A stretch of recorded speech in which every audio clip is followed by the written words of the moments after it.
Greetings everybody and welcome to a new episode of Disney Infinity Toy Box TV. I'm Johnny V. And I'm Allison. And we've got an awesome show for you guys this week. We're going to give you the latest download on everything Disney Infinity. From tips and tricks to tutorials, this is the place to be, right Allison? That's right, and this week we celebrate the winners of the Stitch Challenge. You guys really created a ton of awesome toy boxes based on our favorite alien troublemaker. Let's check out these cosmically awesome creations. Kicking off the top 5, we bring you Experiment 626, created by CC Runner 524. It's up to you to help Experiment 626 find his family. This toy box is very unique in that the adventure has 2 endings. You decide Stitch's fate. No pressure there. Note that this toy box is single player only and requires a Stitch game figure to play. And moving on up to number 4, we have Stitch's Tiki Time, created by Mr. Monkey. Oh man, Stitch had a little fight with Lilo. She ran away and Nanny is very worried, and with good reason, right? We'll start you out with a hint. The Tikis might know where she is, so go to the waterfalls first. There's so much to do in this toy box. It has a ton of missions, and we just love it. Stitch is also recommended in this toy box, of course. And next, we have Grand Prix Hawaii, created by Erdaddy 3. It's time for the Grand Prix of Hawaii. Race with your friends around the island, but beware of all the traps and obstacles. Will you be able to jump over the volcano? This is hands down one of the best racetracks that we have ever seen. It contains a ton of obstacles and barriers and other items that are so much fun to crash through. This toy box just blew our minds. And almost at the top, we have Stitch Vacation, created by F. Daniel IX. Stitch's Vacation is just crazy. You have never seen anything like it. One area of the toy box gives you a chance to drive in an anti-gravity stunt park, which is just amazing, but there's even more. You can also go bowling. This toy box is best played in one-player mode. And now, for the best of the best worldwide, for the week, we bring you Stitch Snap, created by Inrim. This toy box brings players back to the moments of the film where the Stitch adventure all started, but in playable toy box fashion. Stitch has been kidnapped by a mad alien scientist, and you need to help him escape. It's just a fantastic toy box, and we expect you are all going to have an absolute blast with it. You guys, it's time for your next challenge, and we are truly excited to announce The Lion King Challenge! Woohoo! Look, you guys, this is an opportunity for you to take a beloved classic and expand on it with your own storytelling skills inside of the toy box. Join forces with Simba and other Lion King favorites and embark on adventures inspired by the amazing film. There are so many options with this one, and we can't wait to see what you guys come up with. All right, guys, so get rocking on those toy boxes. Submissions are due when, Allison? Wednesday, January 28th at noon Pacific time. All right, make sure you're there. Hey Infinity 2.0 gamers, welcome to my Lion King inspired toy box challenge, The Circles of Life. Climb majestic Pride Rock, look out onto your followers, and then punt them into the challenge rings. The rings will spawn in random locations for 60 seconds. The blue are worth 2 points, the green are worth 1, and the gold are worth 3. Your animal helpers will start to congregate on Pride Rock too, so don't be shy hucking them into the Pride Lands. See if you can master the Circles of Life by getting at least 30 points. For my overall aesthetic of this toy box, I use Simba's Pride Lands terrain and of course the Pride Land population clusters to get the right feel. Do you have what it takes to find your place on the path unwinding? If so, play this challenge, The Circles of Life, and have fun. So I found out early in making this toy box that the rings won't detect friendly animal townspeople, so I had to improvise the detection method to get this to work. What I did was take a volume box, match the size of the ring I wanted to use, and then hook them together. I set it so that when the ring was reset, the volume box was active, and when the animal made it through, it would clear the ring and deactivate itself, giving the player the right amount of points. Remember players, just because something isn't exactly perfect for the game mechanic you have in mind, it doesn't mean, without a little creativity, you can't make something awesome. Stay creative and I'll see you in the top 5.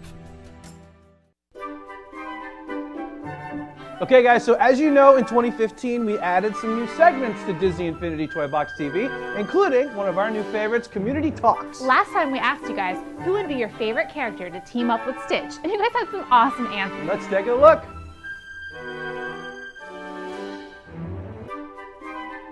First up, Evan said, the best character to team up with Stitch would be Baymax. They would be crazy together. Dimensioners also had a Big Hero 6 pick.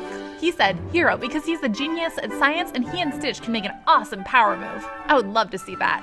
Next up, Gaming Boo 27 said, I think Merida should team up with Stitch because they both love to adventure new stuff. And finally, Joan had this strategy, saying, try Donald. He gets really angry so he could be the melee guy while Stitch is ranged. Those enemies don't stand a chance. For the next Community Talks, we actually got an email from Quinjitsu, who's one of the Toy Box mentors, who asked Allison and I to ask you guys a really special question. That's right, Quinjitsu wants to know, what is your favorite part of the new 2.0 Toy Box? Maybe it's something like a new feature that you like using, or it could be one of the toy boxes that you've downloaded, or one. Maybe it's one of Quinjitsu's toy boxes and he's just fishing for compliments. Or maybe it's something you've created. We want to know. Yeah, absolutely. So make sure you write Community Talks and then do colon at the end of it down in the comments and let us know what your favorite part of the new toy box is. It's that time of the show for trivia, Allison. All right. Are you ready? I'm ready. Do you got one? No, I want you to do it because Okay. I'm feeling sick. All right, I got this. So don't put the mic too close to your face because I'm a little sick, all right? All right, guys. Name Simba's scheming arch enemy. Ooh. Do you guys know the answer? Leave it in the comments or on our forum.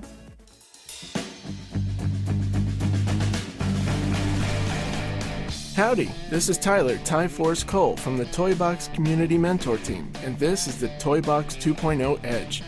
Here we talk about the features of the new Toy Box that we think are super cool. Today I'm going to go through some things in the Infiniscape Toy Box. It's a pretty simple toy box as far as logic goes, but the complexity came from designing the environment. Here we go. Infiniscape is ultimately for players to do whatever they want to. They can delete whatever they want and build whatever they want, wherever they want. I wanted to create a lot of diversity within the toy box to explore. There's a city, some flatlands, woods, a large tree house, mountains, both volcanic and snow covered, and an underground cave system. That should be enough, right? Since I was aiming for a leisure experience, I wanted to give players more options without forcing them to do specific tasks. My solution? The Diffusinator. Located atop the tallest building in town, the Diffusinator can be used to color every single object in this massive toy box. If you have the time, coloring the entire toy box makes for a pretty awesome looking level. Keep in mind, once you exit out of the toy box, loading back into it will not save anything that was colored by the Diffusinator. To give the player more options in their experience, I included a Sky Changer located on top of one of the buildings, along with a boombox connected to a trigger, which randomly selects a song to play from its library. You should totally check out how each of the Sky Domes affects the look of Infiniscape, and be sure to put down some of your favorite Sky Dome power discs for even more options. Might I suggest Star-Lord? It's pretty rad. To reward the player's explorations, I've placed 3 triggers throughout Infiniscape. As you may notice, there are 3 volcanoes in the mountain range. Each of those triggers awakens a volcano from its slumber. And to even further reward players in their explorations, I made a tiny hidden cave entrance within the cave system. If you enter that tiny entrance, I have an area trigger that triggers the Sky Changer to change the Sky Dome to pitch black. Can you find it? If so, definitely check out what Infiniscape looks like after coloring it with the Diffusinator under that pitch black Sky Dome. I hope you can enjoy what all Infiniscape has to offer, as well as take its ideas and create your own amazing toy boxes. This has been the Toy Box 2.0 Edge. Peace out. Starting us off is this amazing custom figure. Luis actually painted his Iron Man figure to look like Iron Patriot. Very nice work. And check this out. Can you guess who Robert's favorite Disney Infinity Marvel superheroes figure is? Check out these girls' ever-growing collection with even more additions after the holidays. We love the display. And finally, this one just cracks us up. Stefano's recreated a classic Lion King moment in his toy box with Elsa and Maleficent. Well, everyone, that is it for this week's episode, but we will be back next week with a brand new installment of Disney Infinity Toy Box TV. Woo-hoo! So be sure to start jamming on your Lion King toy boxes and be sure to submit them by Wednesday, January 28th at noon Pacific time if you want to be considered as the top 5 toy box contenders. Have a great week, everyone, Woo-hoo. and remember, If you can dream it, you can do it.